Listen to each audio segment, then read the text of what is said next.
यत्र योगेश्वरः श्रीकृष्णः यत्र पार्थो धनुर्धरः तत्र श्री विजयो भूति ध्रुवा नीतिम अर्तिमम।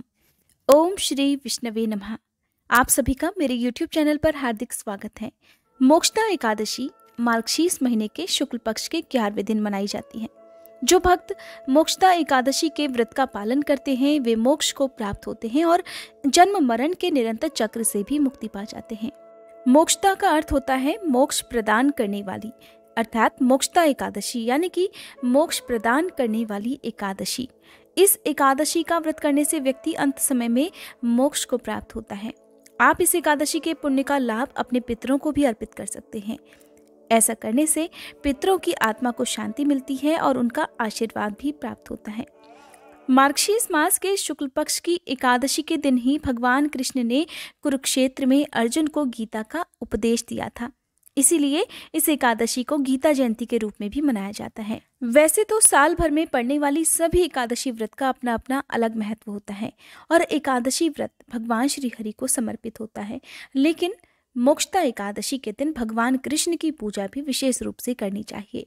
जो भी भक्त मोक्ष प्राप्ति की कामना रखना चाहते हैं या अपने पापों का नाश चाहते हैं, उन्हें आज के दिन विधि विधान से पूजा करनी चाहिए। अगर संभव हो तो आज के दिन पूजा करने के साथ ही एकादशी का व्रत भी रखना चाहिए। मान्यता है इस दिन व्रत रखने से पूर्वजों के लिए भी स्वर्ग के द्वार खुल जाते हैं। हिंदू धर्म में माना जाता है कि मोक्ष प्राप्त किए बिना मनुष्य को बार बार इस संसार में जन्म लेना होता है और सनातन धर्म में हर कोई मोक्ष प्राप्ति की कामना करता है। इसलिए विधि विधान से पूजा करके भगवान श्री हरि और माँ लक्ष्मी जी के साथ साथ आज के दिन भगवान कृष्ण की भी पूजा करनी चाहिए। आज की वीडियो में मैं आपको बताने वाली हूँ मोक्षदा एकादशी की तिथि, शुभ मुहूर्त और साथ ही मैं आपको बताऊंगी बहुत ही आसान पूजा विधि। इसके साथ ही मैं आपको बताऊंगी व्रत का पारण आपको कब और किस समय कैसे करना चाहिए। अगर आप पहली बार एकादशी का व्रत रखना चाहते हैं तो मार्गशीर्ष मास की शुक्ल पक्ष की एकादशी से व्रत भी प्रारंभ कर सकते हैं। 14 दिसंबर मंगलवार के दिन मोक्षदा एकादशी है और इसी दिन व्रत भी रखा जाएगा। इस दिन को गीता जयंती के रूप में भी मनाया जाता है, इसलिए आज के दिन भगवत गीता के अध्यायों का पाठ करना बहुत उत्तम रहता है।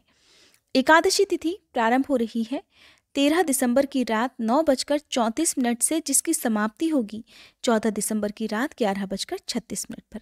और एकादशी का व्रत उदया तिथि में करना चाहिए, तो उदया तिथि है 14 दिसंबर को। 14 दिसंबर मंगलवार को सूर्योदय का समय रहेगा सुबह 7:03 और सूर्यास्त का समय रहेगा शाम 5:39 पर। एकादशी के दिन ब्रह्म मुहूर्त में उठकर पूजा करना ज्यादा शुभ होता है। द्वादशी तिथि प्रारंभ हो रही है 14 दिसंबर की रात 11:37 से, जिसकी समाप्ति होगी 15 दिसंबर की मध्यरात्रि 2:02 पर। द्वादशी तिथि को यानी कि 15 दिसंबर बुधवार को सूर्योदय का समय रहेगा सुबह 7:04 और सूर्यास्त का समय रहेगा शाम 5:39 पर। और क्योंकि एकादशी का व्रत द्वादशी तिथि को शुभ मुहूर्त में खोला जाता है, तो व्रत का पारण मुहूर्त रहेगा 15 दिसंबर बुधवार को सुबह 7:05 से लेकर सुबह 9:45 तक। एकादशी व्रत के नियमों का पालन 3 दिन तक करना होता है, यानी कि दशमी तिथि से लेकर द्वादशी तिथि तक। एकादशी व्रत के कुछ अनिवार्य नियम होते हैं जिनके बारे में जान लेना सभी के लिए जरूरी है। सबसे पहला नियम होता है कि दशमी तिथि को सूर्यास्त से पहले पहले भोजन ग्रहण करना चाहिए और दशमी तिथि के दिन मसूर की दाल, बैगन या फिर लहसुन प्याज का या किसी भी प्रकार का मांसाहार का प्रयोग नहीं करना चाहिए। अगर आप ऐसा करते हैं तो आपका एकादशी का व्रत पूर्ण नहीं माना जाता है। साथ ही द्वादशी तिथि तक आपको चावल का प्रयोग नहीं करना होता है, अन्न का प्रयोग नहीं करना होता है। आप द्वादशी तिथि के दिन ही सुबह पूजा करने के बाद अन्न ग्रहण कर सकते हैं। इस तरह से एकादशी के दिन आपको पूरी तरह से अन्न का त्याग करना होता है। एकादशी के दिन किसी भी प्रकार की वनस्पति तोड़ना पाप माना जाता है, तो इसके लिए पूजा में प्रयोग किए जाने वाले फूल और भगवान श्री हरि को अर्पित किए जाने वाले तुलसी दल दशमी तिथि के सूर्यास्त से पहले पहले ही तोड़कर रख लिए जाते हैं। एकादशी के दिन घर में चावल नहीं बनने चाहिए। किसी भी प्रकार का तामसिक भोजन एकादशी के दिन आपके घर में नहीं बनना चाहिए। अगर आप व्रत नहीं भी रख रहे हैं तो भी आप अगर नियमों का पालन कर सके तो बहुत अच्छी बात है।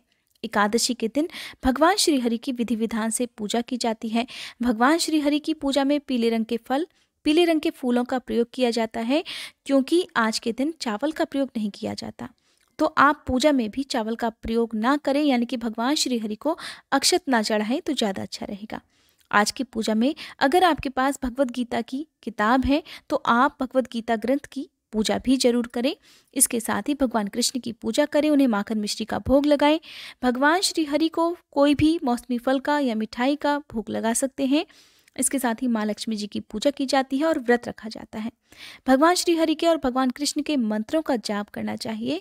भगवान विष्णु की चालीसा का पाठ और एकादशी व्रत की कथा भी सुनी जाती है। ध्यान रखना है, आप जब भी कोई भी व्रत लेते हैं, चाहे वो एकादशी का हो, प्रदोष व्रत हो या महीने में पड़ने वाले कोई भी व्रत हो, उनका संकल्प आप सुबह के समय जरूर लें। मान्यता है कि बिना संकल्प के किया गया व्रत या किया गया दान कभी भी पूर्ण फलदायी नहीं होता है। इसलिए आपको व्रत का संकल्प भी इस प्रकार जरूर लेना चाहिए।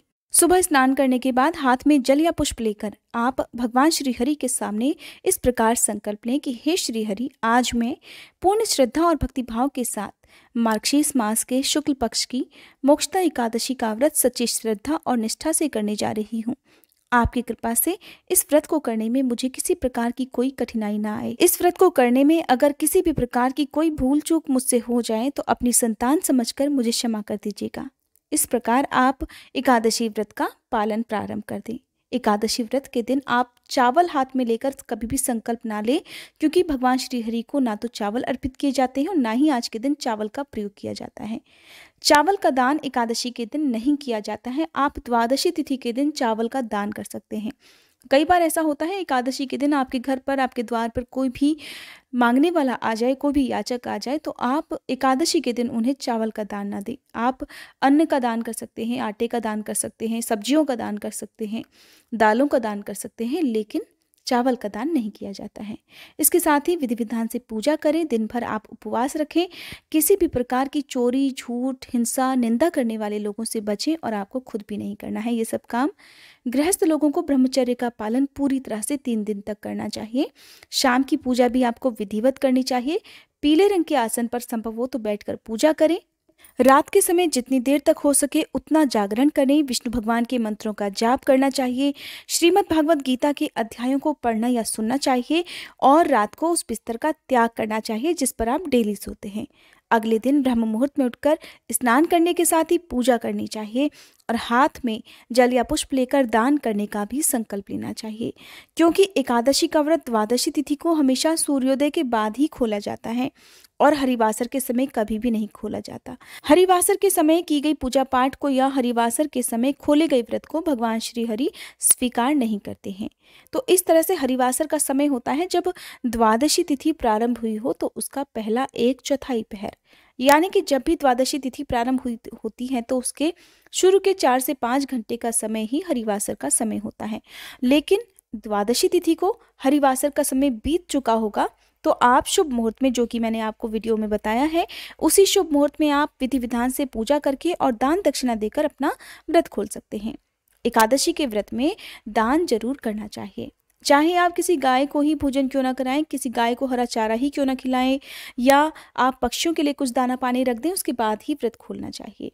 इसके साथ ही द्वादशी तिथि को भी आपको ब्रह्मचर्य का पालन करना चाहिए। शुद्ध सात्विक भोजन से आज के दिन आपको अपना व्रत खोलना चाहिए। जो भी भोजन आप बनाएं उसका भोग आप भगवान श्री हरि को भी लगाएं और उसमें तुलसी दल जरूर रखकर अर्पित करें। आप चाहें तो मौसमी फल भगवान श्री हरि को अर्पित करके उन्हीं को प्रसाद रूप में खाकर अपना व्रत भी खोल सकते हैं। फलों में वैसे तो आप कोई भी फल भगवान श्री हरि को अर्पित कर सकते हैं, लेकिन केले का और आंवले का फल एकादशी व्रत में विशेष रूप से भगवान श्री हरि को अर्पित करना चाहिए। आप आंवले खाकर भी अपना व्रत खोल सकते हैं। साथ ही आज के दिन आप पक्का भोजन बनाकर भगवान श्री हरि को अर्पित करने के बाद उसी से अपना व्रत भी खोल सकते हैं। ध्यान रखना है, लहसुन प्याज का प्रयोग आपके भोजन में नहीं किया जाना चाहिए। एकादशी का व्रत करने वाले भक्तों को या केवल एकादशी के नियमों का पालन करने वाले भक्तों को कुछ बातों का ध्यान जरूर रखना चाहिए। जैसे कि एकादशी के दिन अगर घर की महिलाएं हैं तो उन्हें सर के बाल नहीं धोने चाहिए, चाहे आप पूजा कर रही हों या फिर केवल व्रत ही रख रही हों। इसके साथ ही आज के दिन आपके घर में किसी को भी ना तो शेविंग करनी चाहिए, ना नाखून, ना बाल काटने चाहिए। किसी भी प्रकार की जीव हत्या आज के दिन नहीं की जानी चाहिए। वैसे तो कभी नहीं करनी चाहिए, लेकिन इतना भी आपको ध्यान रखना है कि आपके हाथ से गलती से भी एक चींटी तक ना मरे।